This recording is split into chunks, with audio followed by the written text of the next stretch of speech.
Good evening, everybody. Welcome to DPF on Tap, Season 2, Episode 39.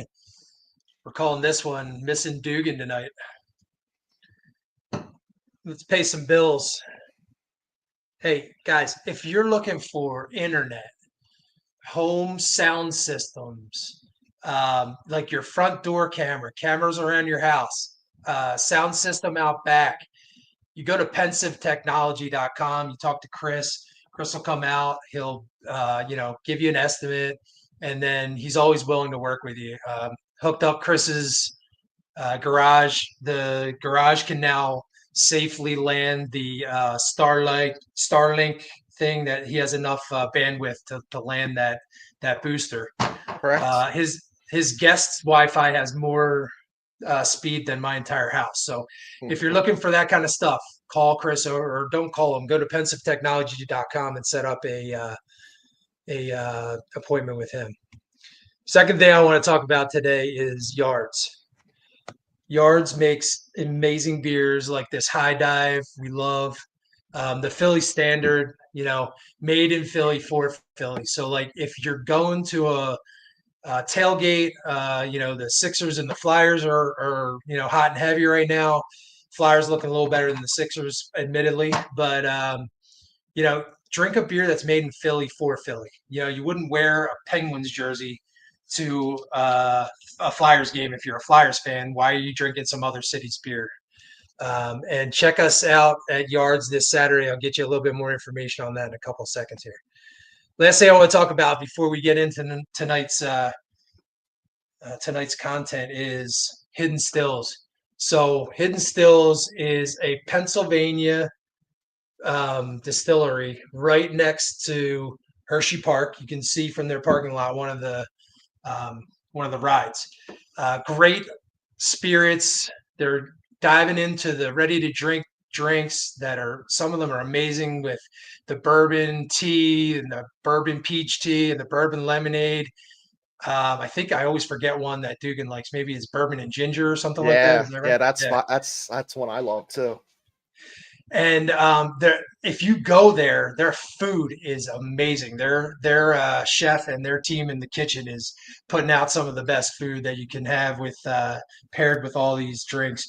They do also collaborations with Penn State, and they have a collaboration with the Steelers as well. If you're a Steelers fan out there, the good thing about Hidden Stills is if you're in Pennsylvania, you go on their website, then they can ship directly to your house, no problem, no bubbles, no troubles. We've done it a bunch of times ourselves, so we know that it works. Yep. I got to go get Nancy's "Fuck the Mets." Oh, yo, the DPF Cowboy beat Nancy today. Fuck the Mets. Nice job. Well done. And Nancy might not be on yet. Thanks, Anne Marie.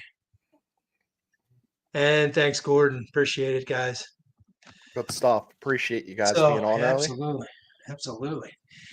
So I'm going to dive in. My first thing today is Colorectal Cancer Alliance plug. So as you guys know, I'm going through a little bit of treatment here for colon cancer that I had surgery for. What we really want to do is spread the word and awareness about screening. So I said I would get into some detail. This weekend on Saturday, we have our second annual Winter Craft Beer Exchange at Yards. Yards has been nice enough to give a DPF drink special. Anyone that wants to come out, there's going to be 24 of us swapping beers, but anybody in the DPF community that wants to come out, you can get that drink special. They have amazing food at Yards as well. And we'll be collecting toys for Tots. So if you have any toys you want to bring down, unwrapped new toy, bring it down. We'll donate it. And the last thing we're doing is the Colorectal Cancer Alliance. Sorry. We're continuing to raise money for them through our T-shirt and sweatshirt sales. On the screen is where you can go to get that. And then on Saturday, we'll have some swag, both from the Alliance and from DPF, that you can donate whatever you feel is whatever you want to donate, whatever you can donate, and we'll give you some swag and we'll send the donation to the Colorectal Cancer Alliance. I asked them to make sure that our donations go to screening and awareness of screening. Because if you're 45 years old and you haven't had a colonoscopy yet, we need to get that information into your hands, because if you catch it early and it's just a polyp, they can take it out and you're good for the next 10 years. You get checked again, you have a polyp again, maybe you're okay. But if you don't get checked, what happened to me is going to what's happened to you. You develop a tumor, you need to get surgery. Sometimes that comes with a colostomy bag. Thank goodness I didn't have to have that. Sometimes it comes with chemo, which I have. Sometimes it doesn't. So the main thing is getting screened early so that we know that you're good to go. If there's someone in your family that has had colon cancer, your chances of it double. So you need to go in stat. So I appreciate you guys letting me plug this, and anything that you guys can do to support the Alliance, we appreciate it at DPF. So. Yep. Thanks for that, Mike. I left the link up top there. So again, it's in our chat. It's going to be on the page a lot. We're donating 100%. So we're not doing 10% or 15 or 20 like some others. 100%. Every dollar that you're paying for this, that are proceeds, they're going to go to 100% go to the Colorectal Cancer Alliance. So thank you. We're proud to be supporting that. And it's a good message from Mike. So I appreciate that. All right, getting into some baseball talk. On December 8th, the ERS committee is going to then announce at 7 p.m. who gets in. And this is like more of the old timers. And one of the guys that should be close to all of our hearts as Phillies fans is Dick Allen. So I want to kind of talk about what happened to Dick Allen and how did he get here? Why are we waiting so long? So when Dick Allen was on the regular ballot, the most votes he ever got was 18.9%. So you need 75% of the vote to get in. He got to 18.9. As time went on, they had these old timers ballots. He's now missed it by 1 vote. So they basically need 75% out of 12 people. And he's missed it each time. So it's been 7 out of 12, 7 out of 12. So this might not be his last time, but this is the time. And I want to kind of shout out some stats at you, just to kind of put in perspective who this guy was in comparison to his peers of the time. So OPS plus is a number that normalizes ballpark and the era and pitchers and how lively the ball was. So it's on base plus slugging and then plus. So it kind of normalizes this number. So this number is good for 1960 as it is for 2024. So his numbers are outrageously good. For 11 years, from 1964 to 1974, he had the best numbers in the major leagues for OPS plus. No one was around him. I'm talking about Willie Mays, Stargell, Clemente, Frank Robinson, Carl Yastrzemski, better than all of them during his highlight era. That's 11 years where he was the best offensive player in the game. Now, okay, maybe 11 years isn't long enough to get into the Hall of Fame. So what was his OPS plus career-wise? How does he fare against other people with this specific number? The thing is, his number was 165 for those 11 years. It was 156 throughout his entire career. So there are players that you might have heard of. Willie Mays, Joe DiMaggio, Hank Aaron. Guess who's better than him? Dick Allen as far as OPS number. I think Dick Allen was in an era where he was outspoken and he wasn't appreciated for being outspoken. Being a black player playing in down in Florida, like it was still segregated. He didn't love this and he spoke out about it and he didn't take it. And I think the sports writers at the time had a problem with him because of that. I think that this OPS plus number obviously wasn't around then. There's an idea, or kind of like, maybe Dick Allen's a bad guy. Prove it. I haven't seen one bad word about this guy. He is a gentleman. I mean, he's passed away, but he was a gentleman. He was a great teammate. So he came back to the Phillies in 75 and 76. And you can look this up. Mike Schmidt and Greg Lazinski are like, he mentored us. He told us how to be power hitters in this league. He helped us get to that next level. So if you think about it, Schmidt was 3 or 4 years in the league. Once, Dick Allen was gone, 77, 78, 79. Look at Schmidt's and Luzinski's numbers after this time. I think he made a difference. I think he was a good teammate. Going a little bit deeper, like, why else does he deserve it? Well, I mean, he was the NL Rookie of the Year in 1964. He very close to being MVP at that year as well, his rookie year. He was 1972 AL MVP. A lot of what people don't understand is, at the time, the Chicago White Sox were very much like they are now. No one was going to the games. No one was excited. And he maybe helped the White Sox not leave Chicago, because 72 and 73, like, look at this guy's numbers during those times. He was an absolute menace and monster. Now, yes, he was a terrible fielder, or terrible arm. Played at third, played at left, played at first. He wasn't really good at any of them, but I don't know if you're not getting into the Hall of Fame because of your lack of defense. If there's DHs in there, then why would his negative defensive score go against him?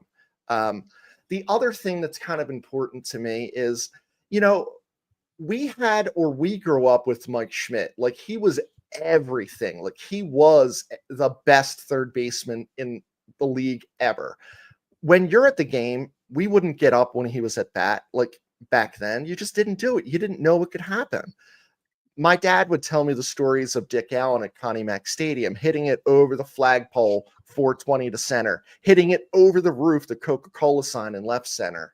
I want Dick to get into the Hall of Fame for himself, for his family, for my dad, for myself, and all Phillies fans. It's a travesty that it's taken this long, but it's still going to be sweet when he does. So I'm hoping this Sunday we get that good news. Really well said. I appreciate that. The only thing I would add is, back then when they were voting, I think they took a little bit more of that fielding into the whole mix than they do now, to your point with the DH is going into the Hall of Fame. So Yeah. that might have been part of his, would you say it was 18.9 or whatever percent? Yeah. But yeah, I agree with you. I'm looking forward to Sunday to see what happens myself.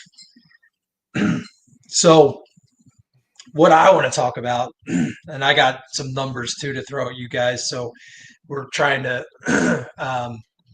represent Dugan here tonight with him being away. So I picked 3 pitchers, and my kind of strategy was, I didn't want to talk about anybody we talked about before. So whether I want other pitchers that we talked about before or not, these are the 3 guys that I'm interested in right now. And it's a really interesting situation of how this thing is panning out. I'm going to kind of tell you about it here over a couple of little things. So Waka to the Royals for 3 years and $51 million, and he signed before he turned to be a free agent, so he just re-upped with them. Modus to the Mets for 2 years, $34 million.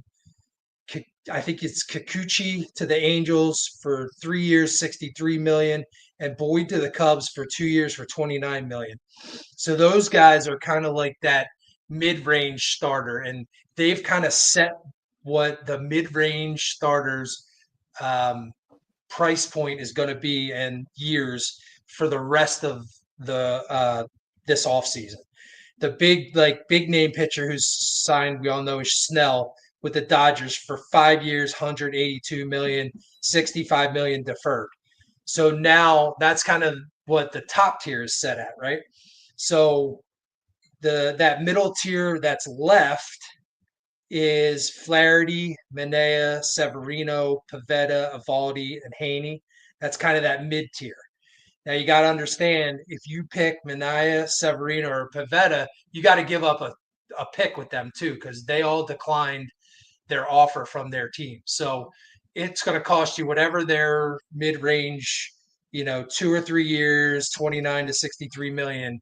That's kind of the mid-range, and it's going to cost you a pick. So that's an extra thing that GMs, they don't like to give away that pick. So you might see those guys go later on in, towards more like February when pitchers or catchers are coming. And then you got the top tier like Burns and Fried. They're like the two top tiers that are left after Snell signed. So I think we have our fifth starter. I think his name is Ranger Suarez. So in my mind, my first pick is Burns. So if we're out on Soto, like everybody's saying, we're gonna have a little bit of money to bring in. Should bring in that Snell money, right? Like around 30 million a year. We'll be able to stay under that third luxury tax and still add a couple of other pitchers that I'm going to talk about in a second. I also think with Painter waiting in the wings, we have our next, if Ranger falls off or if something happens with an injury, we have Painter kind of in that background where if they don't bring him up in the beginning of the year, they could bring him up in the middle of the year after he's had some more time at AAA. So that brings me to, my two other picks, and they're both in the bullpen. So I'm talking about AJ Minter, and I'm talking about Paul Sewald. Minter's 31 years old. His last contract was a 1-year, $6.2 million. Sewald is a 34-year-old. His last was a 1-year, $7 million contract. Both contracts, if they're looking for, something in that range, are well within our range. So I'm also staying away from Scott and the Hoff because we talked about them before, right? So Corbin Burns, just to give you guys a little bit of stats recently for him, minus the 2020 year, since 2018, he's been between 28 and 33 starts a year. His career winning percentage is .625. He's got 1,051 strikeouts, and he's got a 3.19 ERA, but in 2019, he had only 4 starts and he had an 8.82. So if you take that out, he's below 3. I'm sorry. Yeah, he's below 3 in his ERA. He's had 167 to 100 or to 202 innings pitched in that year, in that span, and he's won a Cy Young. So I'm really high on Burns. Minter, his winning percentage over his career is .453. His ERA is .328. He's appeared between 36 and 75 games a year. He had 422 strikeouts in his 8 years. His innings pitched have been between 52 and 70.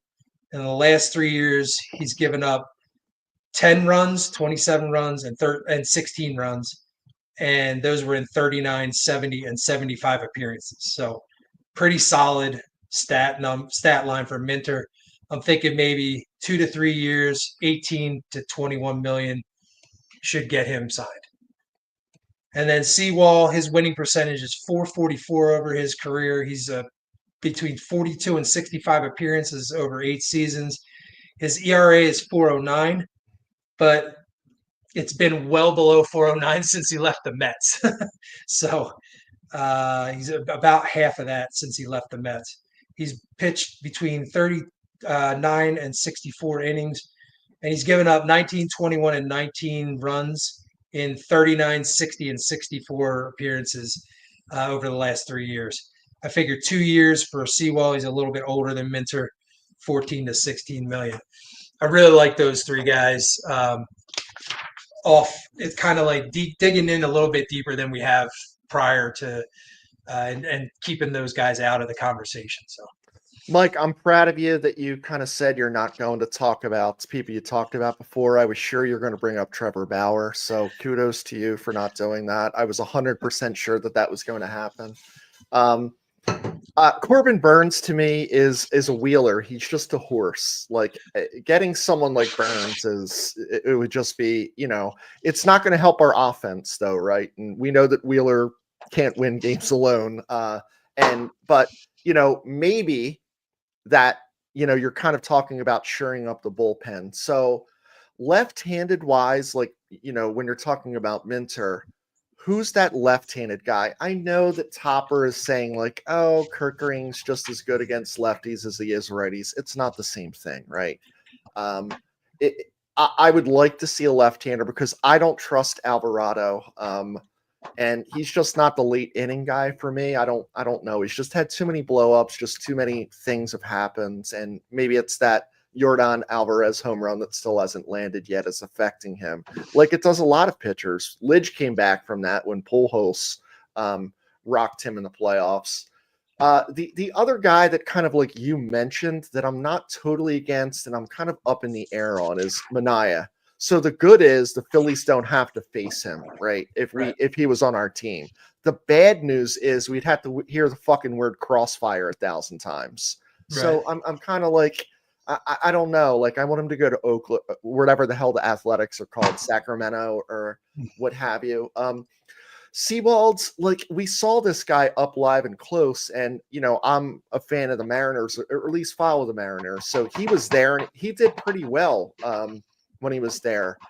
So he's an interesting type of guy. He to me is the type of guy that would not turn down the ball, right, Mike? You know what I'm talking about. Like I know what you're talking about. And I think we need a little bit of that. Like we need a little bit of someone who's like, I am not turning it down. I don't know. A little bit of nutsack. Yeah, just you know what? Your coach can say you're not pitching 3 games in a row, and he can say, you know what, I'm good. Until I get rocked or something happens, aren't you doing it? So I think they're all good points, Mike. I would love to see Burns. Minter would be, a nice left-hander. And, when you're kind of talking about Seawald, I think he's cheaper, right? He's going to be relatively cheap in terms of, and he has closing experience. So I think that's important. And he has deep playoff experience, World Series experience. So I think those are the type of players you're looking for. Burns, he doesn't have that. So it makes me, he's with the Brewers and with the Orioles. So he's been in the playoffs, but he hasn't done it yet. So I don't know if it's the team around him again, but he's an absolute stud. Usually top 5, top 10 Cy Young, guaranteed to do, 170 to 200-ish innings. And a 1-2 punch of those two up top would be incredible. And you could then put Nola at what he is, a 3 or 4. And like I said, Rangers are the 5, and he proved it in the second half. So, yep. So you were talking a little bit about Blake Snell. So I want to I did some research on this deferred contract stuff, and I kind of want to give my feelings on it. So here's the rule. Here's the official baseball rule. It's not illegal. They can do this. Now, when they're paying this person X amount of money and they say that contract but it's deferred to 2030 to start the payout, the team is supposed to put the full amount that is owed to that player into an escrow account. The idea or concept is they can still use that money, gain interest, do IRAs, whatever, play the stock market. And hopefully after, 5, 6, 7 years, they're making a portion of that up, plus have a few more rings. Now, I couldn't find any statistics of like, where's the Dodgers ledger? Like, where can we see that they're actually doing this? And there's a couple prominent sports writers that are saying it isn't happening. There's no safeguards on that. It's legal to do it, but they're not enforcing that they must put that money in once that contract is signed. So that brings me to the point. Is this bad for baseball? Well, it's sour grapes bad for baseball. Would you be pissed off if the Phillies were doing it? No. Because what do we care? It's not our fucking money. We want rings. So why aren't we doing it? What's the problem if they're doing it? Why don't we just do it? And why is the Dodgers the only team that's doing it? Good Literally the question. only team that's doing it. The Mets with Bonilla Day, they did something similar, but it was so different back then. But the question is someone there shady? Is someone there smarter than all of us? I don't know, but if it's legal and you can get the player in and you can give them this big number and say, not right now, but we'll get it to you. Why aren't we doing that? What do you feel about that, Mike? So if I did the math right, if we gave Burns like a 5-year 182 million and deferred 80 million, we'd stay under that luxury tax. I think I said it wrong in my thing, but I think we should do it. Like, even if we do the escrow thing and be above board, I mean, there's no reason why we can't load up on talent the way, our fellow NL folks over in Los Angeles are doing. Like, it doesn't make any sense to me why we're not Yeah, I mean, we're pissed because we're not doing it. That's doing the it. Yeah, thing. But if it's legal, like I feel like the Phillies should consider this. I Um, understand. I agree. so as a Dodger fan, I'd be like, yeah, I mean, sign whoever. It doesn't sign everyone at this point. Yeah. Just sign everyone and defer them because guess what? I'm sure that if you win 3-4 World Series, there's a lot more ticket income, there's a lot more merch sales, there's a lot more buzz, and then you are a dynasty. Because name the last dynasty. It's been 20 years, 25 years since the last dynasty was considered. There is not such a thing anymore. And why was there a dynasty back then? It's a little bit of good luck, but if you remember the Yankees of the late 90s and early 2000s, they bought. They didn't grow. They bought people. Mm-hmm. The 09 team that beat the Phils, like they also bought that team for the most part. There's the Derek Jeter was brought up, but the rest of the guys weren't. They were someone Mm-hmm. else's guy. That's what they've done. And they've won with that miracle. And the Dodgers, like, they didn't play well, then they did play well. But, like, if you look at their numbers, like, over the past 10 years, like, they're constantly winning, right? And I think the Phillies will be in that realm. But are you just tired of just winning? We're past that, right? We want to win something. I We don't talked care about this a lot. yeah, 90 wins is cool. Yeah. 100 wins is awesome. But, Yeah. having, what I want? I want on the last game of the season, we win that game. The last postseason game, we win. That's the guarantee that we're going to have a fucking parade. Remember how it felt in 08? That's how it feels, man. Yep. And I haven't felt that in a long time. 08's a long time away. Just really quick. Boise said we looked like we lost weight, but no Dugan tonight.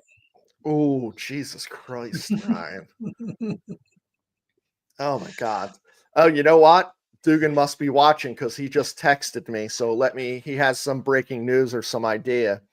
He wants Bryce Harper to move to right field so that we can sign Pete Alonso at first base.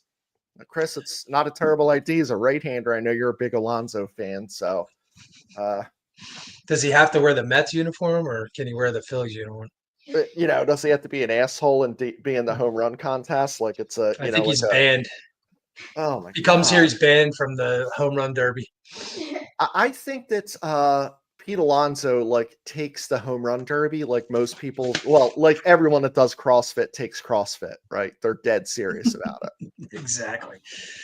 One more shout out. Freddie got his CCA DPF gear today, and he wants Bregman, which I've talked about in the past too. I want him to. Yep. Awesome. Well, moving into one of the most requested segments. Help me out, Chris. It's brought to you by SeatGeek. SeatGeek. It is brought to you by SeatGeek. SeatGeek. If you guys go on to SeatGeek, it's your first purchase. Punch in Drunk Phil's Fan, no S, all capitals. Get $20 off your first purchase. Thanks a lot, SeatGeek. We appreciate you. So, moving out of Florida this week to Colorado, 2 charged with attempted murder. after trying to steal 2 ounces of pot. So, 2 men facing attempted murder charges after one of them shot a person in the neck after trying to steal marijuana. Court documents show that 19-year-old Tavion and 18-year-old Jonathan, both of Davenport, Colorado, were arrested Wednesday in connection with the shooting. This was just last Wednesday, by the way. The investigation began when police arrived at Genesis East on November 13th. That was 2 weeks ago. 2 weeks ago, November 13th, with a victim with a gunshot wound to the neck. According to the arrest affidavit, the 2 gentlemen got in the back seat of the victim's vehicle to steal 2 ounces of marijuana. First gentleman is accused of shooting him 3 times from point blank range. Pair left, then returned to their apartment. Victim was taken to the hospital where he received medical care. And the 2 are charged with attempted murder, which is a Class B felony, first-degree robbery, a Class B felony, intimidation with a dangerous weapon. That's a Class C felony, willful injury causing serious injury, a Class C felony, conspiracy to commit a forcible felony, Class C, and assault while displaying a dangerous weapon, which is an aggravated misdemeanor. They were positively identified on video before, during, and after the shooting. You should always check for cameras, guys. They're all around. Interviews with the victim, witnesses, and text messages also contributed to identifying the defendant and the co-defendant. The thing is that makes this even more of an Oh Dumbass of the Week, besides all that stuff I just said, is that you can get a cannabis card in Iowa if you just go and tell them that you get headaches or your back hurts. So rather than, trying to steal 2 ounces of pot and shooting a dick guy 3 times at point blank range, you just go get a card and pay 10, 15, 20 bucks and get your marijuana. So that's why they're, Dumbass of the Week. Unbelievable. I mean, this is Florida type stuff elsewhere, so it sounds like it's spreading. I would believe every one of your dumbasses should be Florida or could be Florida, but awesome stuff. So I want to kind of move into this. There's this idea that baseball is boring. I think baseball is just fine. I think baseball is chess. I think baseball has a chance for people to be able to talk in between pitches and innings. I think there's this beautiful flow to it. I think that some changes might be something that's good when we're kind of talking about robot umpires, when you have Angel Hernandez's of the world just having brutal calls or having cases of the ass with people. However, this new banana ball motherfucking stupid idea of golden at bat or whatever the hell it was. First of all, I want to talk about banana ball for a second. If Major League Baseball is considering banana ball rules, there's a fucking problem at the top. That should immediately be shut down. There's, the NBA is not like, oh, wow, what are the Washington Generals doing? Let's do a fucking 10-point shot. Like, come on, man. A goddamn golden at bat rule. So the idea is you can basically call anyone who's on the fields, off the field, as long as they're on the roster, you can call them to at bat one time per game in a certain situation, possibly after a certain inning, maybe if you're only down, and then they go back right into the regular position. So there's something already like this in place in baseball. It's called pinch hitting. And, you shouldn't be able to call NBO. It just makes me sick that there's these banana ball like rules. Like, what are we doing here? Like, this is like the inmates running the asylum. Banana ball is for one thing. It's for fun. It's for entertainment. Baseball, yes, you could say, yes, it's fun and entertainment, but I'm serious about it. I don't give a shit if the firefighters beat the party animal. Who cares, right? You know that the outcome is like, it's not preordained, but you don't really care. You might like the one guy with the cutoff shirt and you're like, oh, he's my guy, but I cannot take more of this goddamn banana ball, bullshit, making the bases bigger. We've done that. You know what? Juice the balls. You want to do something? juice the fucking balls again. Let our guys use juice bats. Yeah, maybe that's what we're gonna do. Chris, One guy on the team. let's bring back steroids then, right? Yeah, just give everybody steroids. And like to your point, I still don't like the zombie runner. I know some people like it because it gets late at night and they're tired and old, and so are we.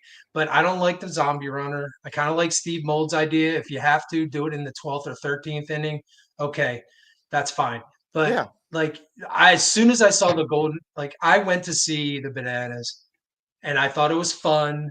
And that it's like the WWE in my opinion, right? It's for fun. To your point, is it pre-decided who wins? Well, the Bananas didn't win when we went, right? So, Mike, did it look like I was having fun at that game? No, you were pissed off the whole time. The whole time. But I thought it was fun because my girls were into it. Right? Well, I did enjoy that part. Like bring the guy with the stilts out. If we're gonna do golden batter, let the guy with the stilts bat or hit. Yeah. Like, you know what I mean? Like the funny thing is they brought golden batter out and it was Ryan Howard and he fucking struck out on 3 pitches. Like it was Shane Victorino grounded out. The only one that did good was Moyer and Blank. Yes. Yeah. Yep. I don't know, man. I'm not into these like crazy rules. I think if you bring in the golden batter, you just plunk them every time. That's my opinion. Or just intentionally walk them. What, now they're going to say we can't intentionally walk them? Good point. Another good point is, why do we do this anymore? Like, why can't we have the catcher? You have to execute that. You have to execute everything else in baseball. Why do we just put them on with 4 fingers? Like, make the guy catch. I remember a couple of times where it was so close, the guy swung away and hit it to right field or hit a home run or something. Like, make the rules from before. When you're kind of talking about the intentional walk, I've seen points where like they fake the intentional walk and then actually throw a strike. Right. Yep. That happened too. Yeah. It's pretty cool. I just think we're getting farther away, and it's not because we're getting older. I just believe that, baseball, there's a sanctity to it, right? It needs to be, our grandfathers watched it the same way, our dads watch it the same way. We should be able to watch it the same way. Yes, there should be some updates to certain things possibly, but I think that's more bat centric and ball centric and where the fences are and not having turf versus turf. Because if you don't think that made a difference in someone like Pete Rose's career, where he's hitting singles on AstroTurf that are skirting through, where do you think if he played on natural grass, he'd have as many hits as he did? He would not. That's a guarantee. It's just the truth of the matter. There would be more that the fielders would have gotten to for sure. Yeah. Yep. So banana ball, I'm not interested. The golden at bat, I don't know. Like, and part of it is like, I think that there's not a hot stove anymore. And I'll get to that a little bit later after trivia and John's in the bullpen going to be talking about minor leagues. But like, is there a hot stove? So I just want you to think about that, Mike. Is there such a thing? Is there a hot stove in December and January anymore? It's on saute right now. All I know is that it's the Angels and the goddamn Royals that are signing anyone, and who gives a shit because they suck. And the Dodgers. Well, yeah, but the Snell thing. This dude's a joke. He pitches 4 1/3 innings, 5 innings. Like, he's not a stud. He's not a horse. Sorry, I was trying to bring up the DPF Cowboy. Baseball is chess. He agrees with you. Oh, I appreciate that. And Billy is kind of bringing up a point here. It's a video game era. Rules are ridiculous. Don't agree with AI computer that has the actual calls and strike. Yeah, like there is a box. It's supposed to be top of the kneecaps to bottom of the armpits. Like, would Greg Maddux get as many strike calls? Well, absolutely not. But the strike zone's the strike zone, and I think that there's many times that maybe it benefited us, but it didn't. In other times. So I think it evens out. While we don't have those finesse pitchers and John Tudor and Bob Tewksbury and Greg Maddux, I think that there were certain calls that definitely affected the flow of the game when, it could have been the last out of the inning, he walks, and then it becomes a big inning. I think that happens more often than not. It And does. while we trust the umpires to do their best, it's incredibly difficult to be looking at 100-mile-per-hour pitches, exploding sliders, the catchers, inside where the ball's actually outside, but it's a strike, and they're looking inside. It's too difficult. I don't want to take away the human aspect of it, but I think there should be, they can do this so quick. I don't know. The pitch comes through, the umpire gets a thing in his ear and it says call a strike, and you're like, strike. How fucking difficult is that? Not only that, it's almost seamless in the minor leagues now. The catcher can ask, or the hitter can, and Yep. you get a certain amount of those a game. I don't know how many there is, but we watched it at Reading this year and at the Iron Pigs. I mean, it's quick. It doesn't take 2-3 seconds, and they either confirm or reverse the call, and it works great. Yep. So something like that could help too. Yeah. I mean, I don't want them throwing red flags and, there's a certain amount of challenges. No. It's crazy. And I do hate the other one. Like, you can only throw it to first X amount of times. Well, if I'm a good base stealer, like, I'm going to know as far as I can get. I'm going to get 2 throws over there, and I'm going on the next pitch. I'm Absolutely. going on the next bunch of times. Yeah. Absolutely. It's nuts. Like, that's basically carte blanche to steal at that point. What's going to happen, and it's unstoppable when that happens. If you can give a guy, he knows you can't throw over, well, shit, he's gone. And speaking of chess, like, why can't we have a pitcher that pitches to one person? Like, it doesn't take that long. They're warmed up in the bullpen. They get 8 pitches on the mound, and we're rocking and rolling again. Like, I don't like the 3-batter rule either. Just my opinion. It's surprising to me that they're allowing that, Mike, because wouldn't Major League Baseball want longer games because that could be more commercials in the game? Because they're getting revenue from TV. So it's interesting to me that they're not going that route. I'm sure every owner is like, hey, my revenue at the stadium is down because now we're doing 2-hour and 15-minute games. I got to cut the beer off at 7 at the 7th inning. That's like what? An hour and 3/4, where you're usually getting 2.5 to 3 hours of revenue for beer sales and concessions. Well, we're going to bring John on in a moment. Did you ever see John at the 7th inning at Citizens Bank Park? He's going to 6 beers. He's going to every bar because he's like, hey, how about me, boss? Grabs 2 and squirrels them away. How about me, boss? Gets 2 and squirrels them somewhere. I mean, John knows what he's doing over there. Of course he does. So let's bring him in for trivia. Yeah. Let's see. Johnny, you squirrel away beers? Oh, hell yeah, man. Oh yeah, baby. They say no more than 2 per person. I'll hide 2 behind the fucking steel bar there. Go get 2. Now I got 2 in this arm, 2 in this arm. Then if someone noticed me, hey, you're John from DPF, right? Yo, can you carry these over for me? Yeah, people fuck with us about wearing cargo shorts. Like, yo, listen, I can carry more beers. I'm not carrying fucking tools and shit. You can carry more beers in it. Exactly. Oh, I gotta get some Zubaz cargo shorts. Before we get to your report, I'm going to throw out trivia so you could join in here.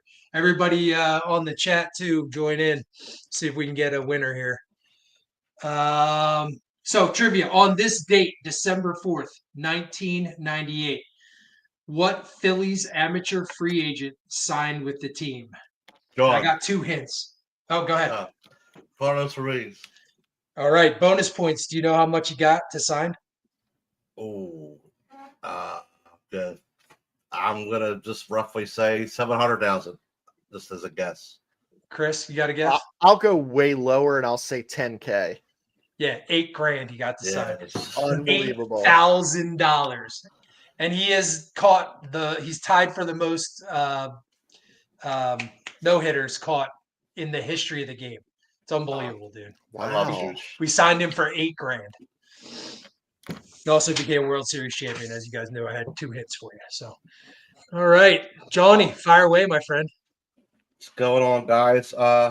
Yeah. Oh, by the way, before I start, Today I got a Rob. I heard you guys talking about the rule changes in the Golden Bat and all. I got a Rob Manfred bobblehead today. Oh, check it out. Jerk off. Anyway, 4 more years of him. TikTok. Anyway, yeah, just catching you up on the Adelaide Giants. The Phillies winter ball club. Not too great of a start so far. 5-7. They're in 4th place. This is not your last year John's club. I was going to say grandma, but my grandma's been gone for a while, so it's not last year's club. A lot of new faces, but they're only 2 under 500, so a little rough start. Nikhil Puaga-Grego, the one guy I'm looking at, third baseman, no homers, 4 RBIs, 4 walks, and a 267 average. Not that bad out of the gate. The other guy, I keep messing his name up because I keep mixing him up with Farquaad from Shrek. Trent Farquhar, second baseman. Same, no homers, 4 RBIs, 5 walks, 2 stolen bases, but 250 average. So it's kind of like a slow start for these guys. I'm looking at this outfielder now, Jordan McArdle. He's actually been with the Giants since 2016. And I really wasn't focused on him last year, but he's having a good start so far. 1 homer, 8 RBIs, and a 300 average. So he's hitting the ball pretty well. And a couple of the other guys that they're not Phillies, but Rickson Wingrove and Nick Ward are back, but they're with the Braves and Twins, respectively. So they don't. I mean, they're on the Giants, but they don't count for our guys. But they're doing pretty well. Pitching wise, I'm looking at Lachlan Wells is pretty impressing me right off the bat. He's the guy last year that signed with the Phillies from the Giants. He's actually from Australia. 2-0, 2.25 ERA, 16 innings pitched, 22 strikeouts, throwing the ball very well. I'm conflicted on I got to do some more research. It says he's with Reading. He says he's a free agent, but I'm hoping Reading takes him back because I do like what I see from him. Matt Osterberg. This dude couldn't find the plate at a Golden Corral. I was hoping he would take one of his last chances. Like seriously, I mean he's at Reading, but he's the type of guy that looks like he's like if he makes it to Lehigh Valley, that's it. Like there's no, you know what I mean? That's it. That's your last stop. 9.39 ERA. He's getting knocked around everywhere. Only 7.2 innings pitched. So he's getting rocked. And the young guy from Jersey Shore, Estebanzon, sorry, Jimenez. 0-2, rough start so far, 5.14 ERA. But he's got some strikeouts under his belt, so he's getting his feet wet down there. So I'm looking for better things. It's not great right now, but they're in 4th place. They're not last. So, and moving on, I want to talk about Jordan Crawford in the Premier 12 tourney. By the way, Chinese Taipei beat Japan to win that tournament on the 24th. But in the Premier 12 tournament, Crawford had 1 home run, 4 RBIs, 250 average. So I would have liked to see his average a little higher. But 7.44 OPS and a 306 on base percentage. I only got to watch like 1 game because the schedule was just like all over the place while I'm at work and stuff. So the 1 game I watched, he looked pretty good. His fieldings, I mean, it's the same. He's got great defense in the field. He's quick. A little bit better with the bat he needs to do. But I need to say this to everybody out there on the social medias and all. Stop saying trade Crawford. We need an outfielder that we don't have to pay for the future.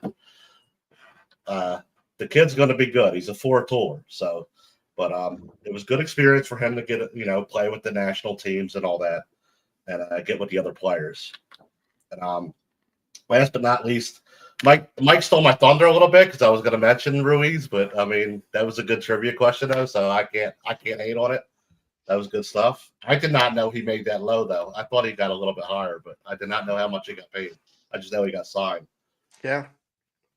But the Japanese pitchers that posted, I really would love Dave Dombrowski to go after this guy like he did last year. He tried. He gave Yamamoto more money than the Dodgers he was offered.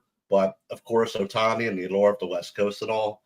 But I really love this kid. I wanted this kid right after Yamamoto signed with the Dodgers, and the report said, hey, Sasaki's the next guy, and he's younger. I was on him. I was watching his whole season last year. 10-5, 2.35 ERA, and he's only 23. But there's reports that Darvish is trying to lure him to the Padres. So it kind of makes sense. West Coast, Padres, LA. I heard the Mets are in on him. I would really love Dave Dombrowski to put in a big fucking bid for this guy. I don't know if it's going to happen or not, but I would big bid in a private plane home, maybe. Yeah, I would love for get a seat at the table at least, and just like throw some money on the table. Like, look, this is what we have to offer, and see what happens. Mike, we could take him to that sushi place that we went at. We could. You know, I would volunteer for that. That was a have a whole place. We could. It was an experience. That have a whole entourage. Have a whole entourage. Ogawa. You know, Dave Middleton, DPF. You know what I mean? Yeah, like Mike and I do. We sometimes DPF we got dressed up, and it was a shame because we get there and it's like there's I don't know 20 plus courses, and they ask us, oh, do you want the sake flight? And we're like, yeah, I want the sake flight. Obviously, I didn't know there was such a thing. So every meal that we have, they're bringing out 27 dishes. They're bringing out fucking 27 sakis. Me and Mike at the end of the night were like, doing fucking Miyagi on each other and doing the crane kick. It was wax off that giant wall. Oh yeah, it was awesome. With the Japanese thing though, Dave messed up a couple years ago, and if you remember Yoshida from Boston, pretty good outfielder, hits for good average. He'll hit a homer out once in a while. He'll get you some home runs. Bryce Harper is his favorite player. He said he would love to play for the Phillies. The Phillies didn't even bid on him. Now look, we need outfield help. I couldn't believe he had the spot there. And Boston is a pretty good outfielder in Yoshida. So, I mean, I would like us to try to dip into that market and be successful for once and draw more, be able to draw more in the future, draw more guys. Because the other guy, there's another guy that posted too, but he's 35. I don't want an old guy. But, I mean, he had great stats last year. Tomoyaki Sugano. But he's going to wind up on one of them, Dodgers, Mets, Padres, or something. Probably be a start, like a fifth starter. Or Mariners. Mariners, Red Sox, or somebody. Starter or middle relief guy. But I forgot about the Giants too. Buster Posey's I think he's gonna start and build that squad back to where it was when he was playing. I heard they're trying to go for Burns. I heard that too.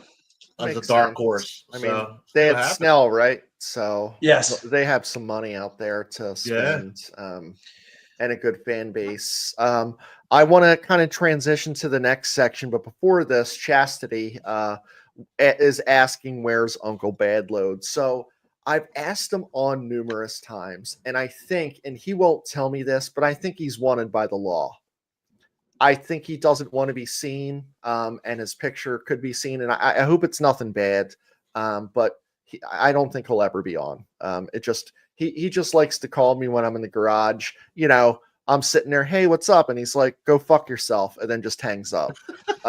So, I think that we're getting the best of the Uncle Badload. I don't know if he's I think he's like a text person. I don't even think he's voice. I think it's better, through the medium of me doing that. But I appreciate he also, it. I mean, he does call you for gin, so you're going to get that call. Well, that is true. And I do have to get him the Hidden Stills gin, actually. That makes a good point. Yeah, that's a good call. I definitely have to pick that up for Christmas. Guys, I want to wrap it up by kind of talking about the lack of hot stove, but specifically, I think that we and the Phillies overvalue Alec Bohm. I think if his first half was a second half and you flip-flopped it, it would be a completely different story. But Alec Bohm has a PR problem. Number one, other teams know we're looking to get rid of him, know he can't come back here. And could you imagine if something falls through and Bohm has to come back here? Do you think that he's going to be happy, chipper, and I love this place? Fuck no. He's going to be a fucking problem. So, you know, who is looking for him? Well, yeah, it's like Seattle. Okay. What does Seattle have that we want? It's George funny. Kirby? Maybe. Yeah, it's funny you say that because there was something the Phillies were actually asking for Kirby or Gilbert. It's not straight it would up never for Bohm, happen. and they were like, no. It would, like, that's the overvaluing part that I'm talking about. Like, So I don't think that Bohm is that. And I'm also tired of hearing about Arenado. Let's just stop with that. You know, Stop, like, yeah. just stop. What do you guys think of like that overvaluing of Bohm? So it's proven in that I don't remember what the third team was. The Cubs or the White Sox or somebody like that. There was like a 3-team deal where we got 2 or 3 players from that third team, and Bohm went to Seattle, and Seattle gave that other team, I can't remember, cash. So, like, to your point, nobody wants him straight up. We got to like do a 3-way, 3-card Monty thing basically to get rid of him, because everybody saw how he was at the end of the year, and everybody knows, like, if he's not going well, he's a whiner. If he's going well, he's fine. Yeah. But he didn't go well second half of the year. And in my opinion, I think I said this on this show, he should have never done the home run derby because he wasn't right after that.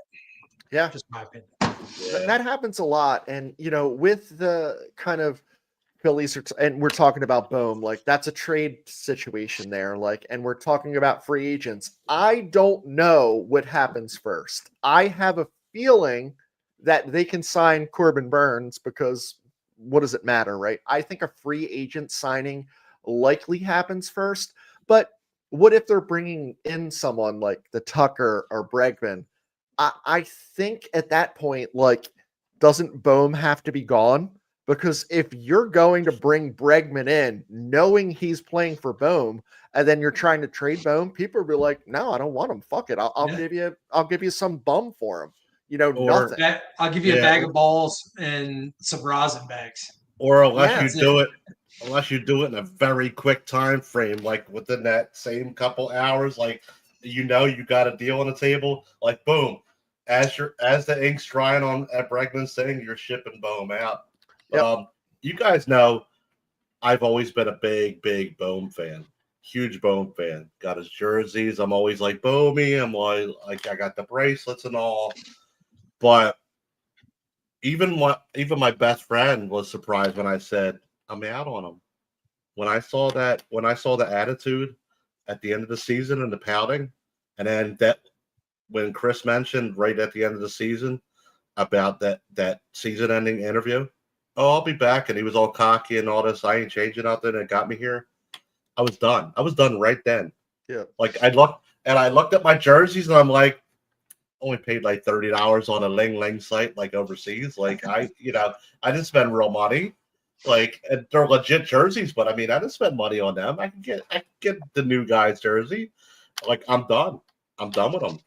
And I hope, like Chris said, I hope we can get rid of him really quick and then get Bregman in here or whoever. If it's not Bregman, somebody. You got to get a replacement. You can't have Sosa over there or whatever. You got to get a replacement. Yeah. Or a 1-year stopgap if you think Miller's going to come up next year, but you got to get somebody in there. I had my buddy Greg messaged me earlier. He's like, the Seattle rejected the Bohm for Gilbert or whatever. And I was like, I would love if we could add a player and then add a player, like add a couple Bohm and a couple minor leaguers or something for like one of our pitchers, and give me Harry Ford. Now I know I'm on here touting Disson and all, and like the Marchand and all that stuff all the time, but Harry Ford is MLB ready catcher who's blocked. He's blocked by Cal Raleigh right now. He's not going to get any starting time. I want Cal Raleigh. I want the big dumper. Like I wouldn't mind him either. He's not that old. The big dumper, a 27? left-hander. Yeah, 28? he's young. Yeah. He's But a good he's catcher. blocked. Harry Ford's a stud catcher, and he's blocked right now. Now there's another stud catcher that's blocked right now that's in Baltimore, but I mean they don't need a third baseman. They're set in the infield, but Yep. But All right, yeah, guys. So let's gotta wrap it deal. up here. We're at the 1 hour point, right? So, oh, see, it just went off. I got There you Mike go. before it hit.